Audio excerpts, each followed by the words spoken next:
என்னால முடியல. அவர் என் பேச்ச கேட்க மாட்டேங்கிறாரு. ஆனா அவரு முடிவுக்கு வந்துட்டாருங்கிற மாதிரி எனக்கு தெரியுது. இன்னைக்கு கடைசியா அவர்கிட்ட பேசலான்னு இருக்கேன். எது வேணாலும் நடக்கலாம். அவர் என்ன இன்னைக்கு எங்கேயோ கூட்டிட்டு போறேன்னு சொல்லிருக்காரு. ஆனா எங்கன்னு தெரியல, எதுக்குன்னு தெரியல. ஆனா என் வாழ்க்கையில இன்னைக்கு ஏதோ ஒண்ணு நடக்க போகுதுன்னு என் உள் மனசு சொல்லிக்கிட்டே இருக்கு. அவர் போற போக்கே சரியில்லை. அவர் என்னை இழக்க தயாராயிட்டாரு. எனக்கு ரொம்ப பயமா இருக்கு.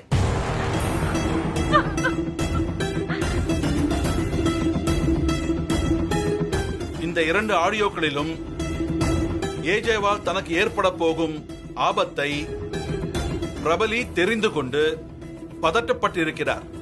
அவர் கணித்தவாறே கடைசி ஆதாரத்தில் அந்த பதில் தெரிந்து விடுகிறது. இதற்கான வீடியோவும் அங்கு இருக்கிறது யுவர் ஆனர்.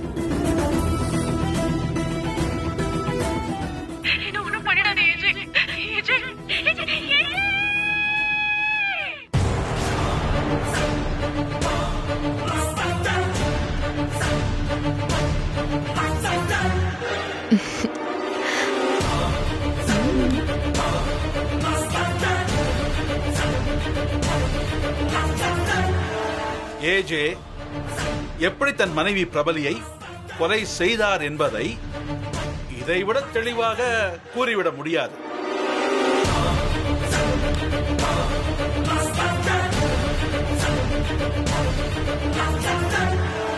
தெள்ளத் தெளிவாக திட்டமிட்டு தன் மனைவியை மலையிலிருந்து தள்ளிவிடுகிறார்.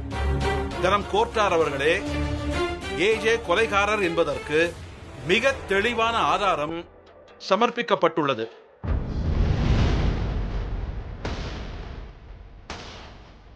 ஏஜே மிகவும் கெட்டிக்காரர். அழகாக ஒரு கொலை செய்துவிட்டு ஒன்றும் தெரியாதவர் போல் இத்தனை நாள் நாடகமாடியிருக்கிறார். ஒரு பணக்கார வீட்டு பெண்ணை தன் வசீகர பேச்சுகளால் காதலில் விழ வைக்கிறார். பின்னர் பிரபலியின் வீட்டுக்கு தெரியாமல் அவரை வர சொல்லி ஏமாற்றி தாலியும் கட்டுகிறார். அதற்கு பிறகு தன் திட்டப்படி பிரபலியின் பணம் மற்றும் நகை ஆகியவற்றை சாதுரியமாக பறித்து தொழிலில் ஈடுபட்டு மிகப்பெரிய பணக்காரராகிறார். இனி தேவையில்லாத பொருளாகிவிட்ட பிரபலியான தன் மனைவியை கொலையும் செய்து விடுகிறார். அதற்கு பிறகு இன்னொரு பெண்ணை 2வது திருமணம் செய்கிறார். கடைசியாக அந்த 2வது மனைவியாலேயே கொலைக்கான ஆதாரம் எடுத்து கொடுக்கப்பட்டு வசமாக சிக்கிவிட்டார். எனவே இந்த கொடூர கொலையை செய்த ஏஜேவிற்கு அதிகபட்ச தண்டனையான தூக்கு தண்டனை விதிக்குமாறு கேட்டுக்கொள்கிறேன்.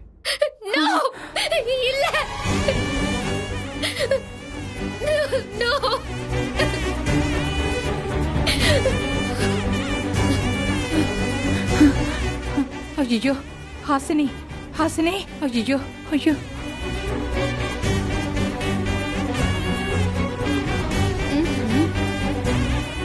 மிஸ்டர் அபிமன்யு, நீங்க ஏதாவது சொல்ல விரும்புறீங்களா?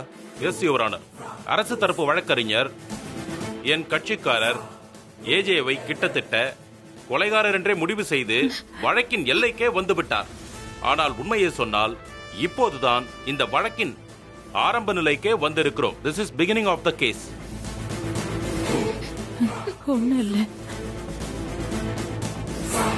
ஒரு நாணயத்திற்கு 2 பக்கங்கள் உண்டு. ஏஜே அவரின் எதிரிகள் அவரின் ஒரு பக்கத்தை தான் பார்த்திருக்கிறார்கள்.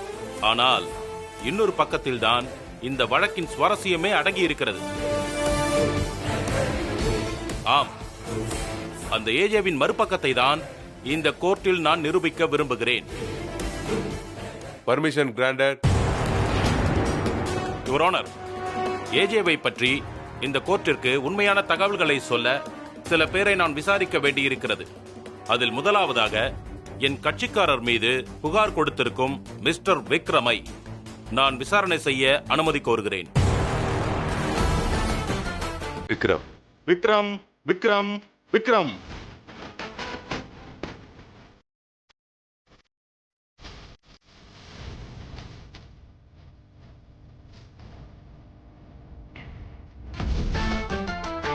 வணக்கம் மை லார்ட்.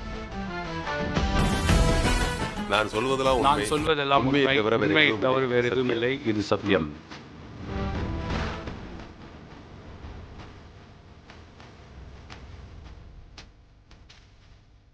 மிஸ்டர் விக்ரம், நீங்க தான் ஏஜேவோட மச்சினரா? அப்படி சொல்லாதீங்க. அவன் என் தங்கச்சியை கொன்ன கொலைகாரன். அது இன்னும் கோர்ட் முடிவு செய்யல. அது வரைக்கும் ஏஜே குற்றம் சாட்டப்பட்டவர் மட்டும்தான். என் கட்சிக்காரர் ஏஜே கிட்ட இருந்து சில ஆடியோ வீடியோவை எடுத்து வச்சுக்கிட்டு அவரை கொலைகாரர்னு சொன்னா அது உண்மையாயிடாது. ஓகே, சரி, விஷயத்துக்கு வருவோம். அதாவது உங்க தங்கச்சியும் ஏஜேவும் கல்யாணம் பண்ணதுக்கு அப்புறம் நீங்க ஒரு தடவையாவது அவங்கள பார்க்கறதுக்கு அவங்க வீட்டுக்கு போயிருக்கீங்களா? இல்ல.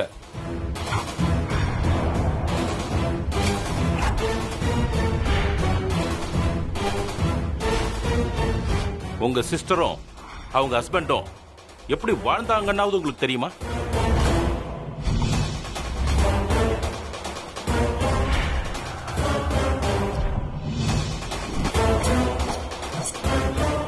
சொல்லுங்க, அவங்களுக்குள்ள என்ன பிரச்சனைனாவது உங்களுக்கு தெரியுமா? அது அது ஆடியோல இருக்கு. அது கிடக்கட்டும். பிரச்சனை இருக்கிறத நீங்க நேர்ல பாத்தீங்களா? Did you seen that?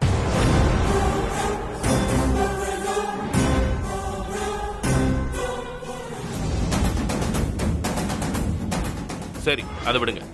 ஒரு சாதாரண நிலையில இருந்து உங்க தங்கச்சியை கல்யாணம் பண்ண ஏஜே வாழ்க்கையில மிகப்பெரிய வெற்றி பெற்ற மனிதரா இருக்காரு. அப்படி இருக்கும்போது அவங்களுக்குள்ள பெருசா பிரச்சனை வர்றதுக்கு வாய்ப்பே இல்லை. அப்படியே இருந்தாலும் ஒரு தடவை கூட அவங்கள பார்க்காத உங்களுக்கு அது தெரிஞ்சிருக்காது.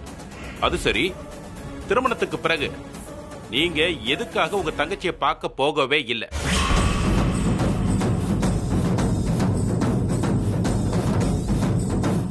Objection your honour. You proceed. தனது தங்கை தன்னுடைய வீட்டை எதிர்த்துக் கொண்டு வெளியேறி தான் காதலித்த ஏஜேவை ரகசியமாக திருமணம் செய்து கொண்டார் என்பதனால் எனது கட்சிக்காரரான திரு விக்ரம் அவர்கள் கோபத்திலும் வருத்தத்திலும் இருந்தார். அந்த மன வருத்தம் காரணமாக தனது தங்கையை பார்க்காமல் தவிர்த்திருந்தார்.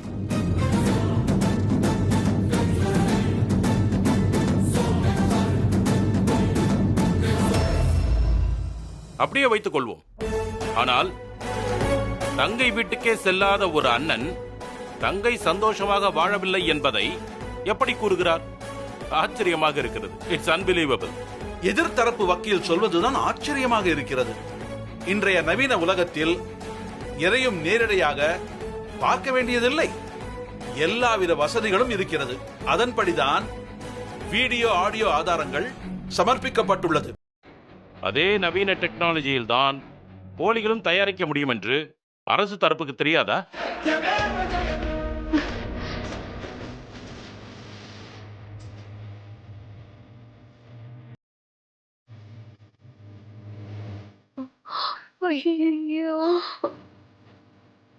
உங்கள் கூற்றுப்படி ஆடியோ வீடியோ உண்மை என்றே வைத்துக் கொள்வோம்.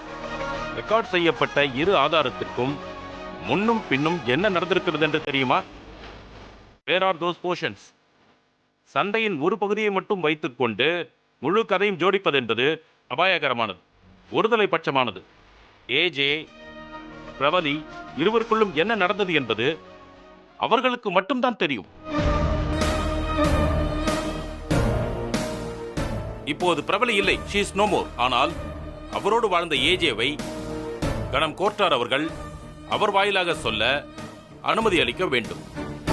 குற்றம் சாட்டப்பட்டவரின் பேச்சை எப்படி உண்மையாக எடுத்துக்கொள்ள முடியும்? அவர் பொய்தான் சொல்வார். யுவரானர், இது இந்த வழக்கின் நேரத்தை வீணடிக்கும். Objection over rule. இது முழுக்க நேரடி சாட்சியங்கள் இல்லாத ஒரு கொலை வழக்காக இருக்கிறது. என்ன நடந்தது என்று அவரே சொல்வது ஒரு முக்கியமான விஷயமாக இங்கு கருதப்படுகிறது. ஆகவே நீங்கள் ஏஜேவை விசாரிக்கலாம். Thank you your honour. ஏஜே, நடந்ததை தெளிவா சொல்லுங்க. நீங்க உங்க மனைவியோட சந்தோஷமா வாழ்ந்தீங்களா? Are you happy? நிச்சயமாக. யுவர் ஆனர், இது பச்சை பொய். என் தங்கச்சியை டார்ச்சர் பண்ணி கொலை பண்ண கொலைகாரன் இவன். இவன் சொல்றத நம்பாதீங்க.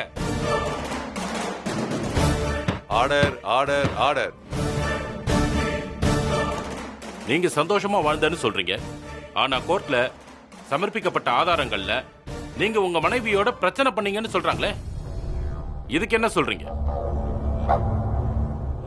அந்த குரல் உங்க மனைவியோட தானா? அந்த குரலோடவே நான் வாழ்ந்திருக்கேன், பேசிருக்கேன், சிரிச்சிருக்கேன். அந்த குரலை என்னால மறக்க முடியாது.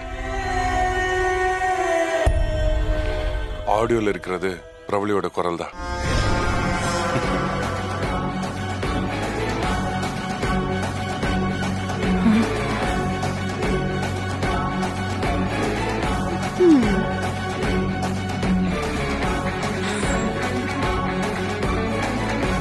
அப்புறம் என்ன? குற்றவாளியே குற்றத்தை ஒப்புக்கொண்டார். எனது வேலையை எளிதாக முடித்துக் கொடுத்த எதிர்த்தரப்பு வக்கீலுக்கு நன்றிகள். அவசரப்படாதீங்க. இந்த ஆதாரங்கள் என் கட்சிக்காரரை திட்டமிட்டு சிக்க வைக்க பின்னிய ஒரு வலை. இதுல இருக்கிற ஒவ்வொரு முடிச்சியையும் நான் பொறுமையா அழுத்தாதான் இந்த வழக்கோட உண்மையான பக்கம் கோர்ட்டுக்கு தெரிய வரும்.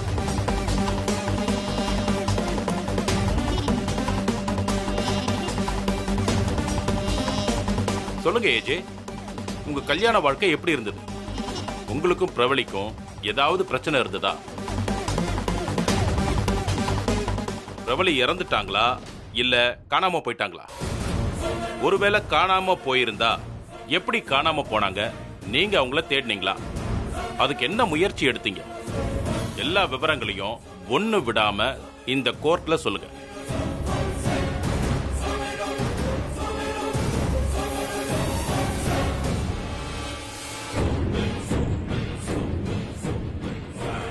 நான் யாருக்கும் தீங்கு செய்யாம வாழணும்னு ஆசைப்பட்டவன். ஆனா என் மேலதான் இந்த கொலைகாரம் பட்டம் சுமத்திருக்காங்க. என் தரப்பு உண்மையா சொல்ல வேண்டிய நேரம் வந்துச்சு. நானும் பிரபலியும் ரொம்ப சந்தோஷமா வாழ்ந்துட்டு இருந்தோம். அதிர்ஷ்டவசமா நான் பணக்காரன். நானு மேலும் மேலும் நிறைய வளர்ந்தேன். அதுக்கப்புறமும் நானும் அவளும் ரொம்ப அந்யோன்யமா இருந்தோம். ஆனா எல்லா சந்தோஷத்துக்கும் ஒரு முடிவு வரும்னு அப்போ எனக்கு தெரியல. நிறைய பிரச்சனைகள் வர ஆரம்பிச்சது. என் வாழ்க்கைய புரட்டி போடுற மாதிரி பல பல நிகழ்வுகள் என் வாழ்க்கையில நிகழ ஆரம்பிச்சது. அது என்னன்னா,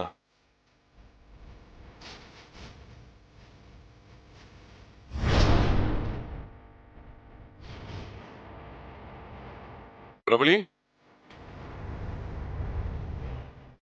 பிரபலி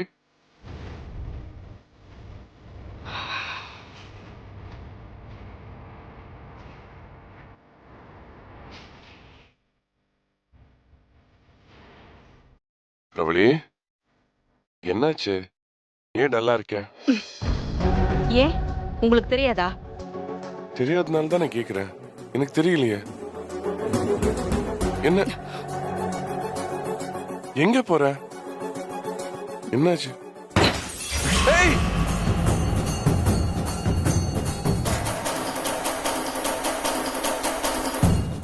இப்ப புரிஞ்சுதா? ஓ, இப்ப கூட அதே தான் நினைச்சிட்டு இருக்கியா? ஓ, நான் மறந்துடுவேன்னு நினைச்சீங்களா?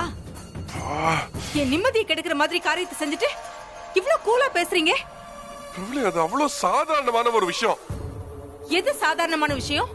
என் குடும்பத்துக்குள்ள கண்டவங்க வரதா? கண்டவங்களா? எங்க அம்மா உனக்கு கண்டவங்களா? எங்க அண்ணன் பசங்க எல்லாரும் உனக்கு கண்டவங்களா? வந்துட்டு ஏதோ ஒருவேளை சாப்பிட்டு போனா பரவாயில்ல. ஆனா அவங்க நம்ம கூடவே இருப்பாங்கன்னு சொல்றீங்க. எப்படி? இது பாரு பிரபலி, எங்க அண்ணன் இறந்து போனதுக்கு அப்புறம் அவங்களுக்கு வேற யாருமே இல்ல. நான் மட்டும் தான் அவங்கள பாத்துக்கணும். இல்ல, இந்த வீட்ல அவங்க தங்குறதுக்கு உனக்கு என்ன பிரச்சனை? அவ்வளவு பேர் வீடு இருக்கே. இது ஏன் வீடு. இங்க நானும் என் புருஷனும் மட்டும் தான் இருக்கணும். கூடவே நான் வளர்க்குற நாயும் இருக்கலாம். மத்தவங்க எல்லாம் நாட் அலவுட். நம்ம 2 பேரும் கல்யாணம் பண்ணிக்கிட்டா அப்ப வேற யாருமே இருக்க கூடாதா? எல்லாத்தையும் அறுத்து அப்படியே எரிஞ்சிடணுமா? நான் அப்படி சொன்னா பின்ன வேற என்ன சொல்ற? அவங்க இங்க தங்க கூடாதுன்னு நீ வேணும், ஆனா உன் குடும்பம் வேணாம்னு சொன்னா எப்படி? நான் ஒண்ணும் என் குடும்பத்தை கூட்டிட்டு வரலையே. ஐயோ கூட்டிட்டு வா. ஏன் யார் வேணாம்னு சொன்னா? எல்லாரும் சேர்ந்து இருப்போமே. நோ, உங்க ஃபேமிலி இங்க வந்து ஸ்டே பண்ண கூடாது. என் ஃபேமிலி இங்க தான் தங்குவாங்க. நீ ஒருத்திக்காக என்னால எல்லாரும் தூக்கி எரிஞ்சிட முடியாது. அப்ப நான் முக்கியமா அவங்க முக்கியமா? என்ன பிரபல இப்படி சொல்ற? 2 கண்ணுல எப்படி ஒண்ணு குடுன்னு சொல்லுவ? ரெண்டுமே முக்கியம் தானே. இந்த டயலாக் எல்லாம் பேசிதானே என்ன கவுத்தீங்க? ஓ அப்பப்போ இது ஒண்ணு சொல்லிடு. இது பாரு பிரபல, எனக்கு உன் மேல இருக்கிற காதல் ஒரு துளி கூட கம்மியாகல, ஒரு துளி கூட மாறல. ஆனா நீ மாறிட்ட பிரபலி. நீ முன்னாடி இருந்த மாதிரி இப்போ இல்ல. இங்க பாருங்க. இது பாரு, ஸ்டாப். போதும். எது இருந்தாலும் பேசி முடிவு பண்ணிக்கலாம்னு சொன்னேன். ஆனா நீ முடிவு பண்ணிட்டு பேச வந்திருக்க. இந்த நிலைமையில நான் உன்கிட்ட பேச மாட்டேன். போ. ஓ, ரெஸ்டாரண்ட் ஓனருங்கிற கெத்துல பேசுறீங்களோ? இந்த ரெஸ்டாரண்ட் நான் போட்ட விதை. உங்களுக்காக நான் என் வீட்டையே தூக்கி போட்டு வந்தனே. நான் தூக்கி போட்டு வந்துட்டேன், அப்ப நீயும் தூக்கி போட்டு வரணும்னு சொல்றதுல எந்த விதத்துல நியாயம் சொல்லு? கடைசியா சொல்றேன், உங்க அண்ணன் பசங்க இங்க வரக்கூடாது. இதுதான் என் முடிவு. இத கேப்பீங்களா மாட்டீங்களா? இது பாரு பிரபலி, இது வரைக்கும் நீ சொன்ன நல்ல விஷயங்கள் எல்லாம் நான் எடுத்திருக்கேனா இல்லையா? இதுவும் நல்ல விஷயம் தான். இது நல்ல விஷயம் இல்ல, இது தப்பு.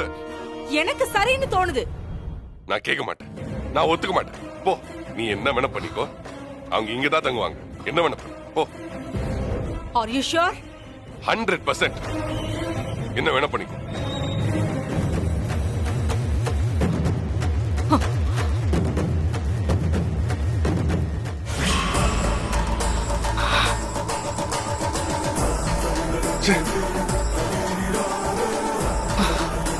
பிரபலி, பிரபலி என்ன பண்ற? பிரபலி, அந்த கத்தியை கீழே போடு. அந்த கத்தியை கீழே போடு. அப்ப நான் சொல்றபடி கேளுங்க. இது பாரு, இது தப்பு. This is blackmail. எனக்கு இது தப்பு இல்ல. கத்தியை கீழே போடுங்கறல. என்ன நீ சொல்றது கேக்கலனா நீ என்ன கத்தியால குத்திருவே என்ன? எனக்கு ஆன்சர் வேணும். இது பாரு, இப்படி மிரட்டாதே என்ன. இதுக்கெல்லாம் நான் பயப்பட மாட்டேன். கத்தியை கீழே போடு. கத்தியை கீழே போடு. அப்ப என் பேச்ச கேட்க மாட்டீங்க அப்படிதானே? கத்தியை கீழே போடுங்கறல. சொல்லுங்க. சொன்ன கேளு, கீழே போடு. மாட்டீங்களா? மாட்டீங்களா? சொல்லுங்க. நான் சொல்றத கேட்க மாட்டீங்களா? பிரபலி, இது பாரு. பிரபலி, உனக்கு என்ன பைத்தியம் பிடிச்சிருக்கா? ஆமா, பைத்தியம் தான். பைத்தியமே தான். நீ என்ன பைத்தியக்காரி ஆக்கிட்ட.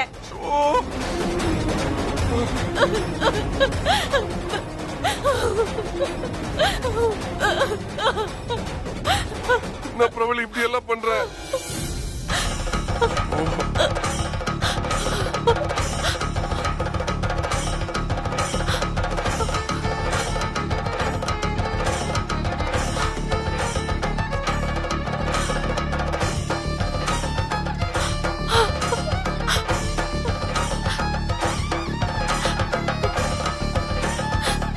என் புருஷன் எனக்கு வேணும்.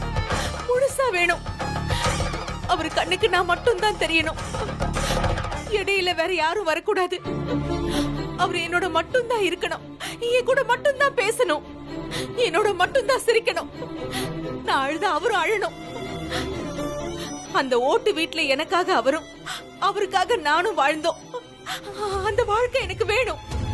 அந்த ஏஜ் எனக்கு வேணும். சரி, சும்மா சும்மா. அந்த ஏஜ் எனக்கு வேணும். அந்த ஏஜ் எனக்கு வேணும். அந்த ஏஜ் எனக்கு வேணும். அந்த ஏஜ் எனக்கு வேணும்.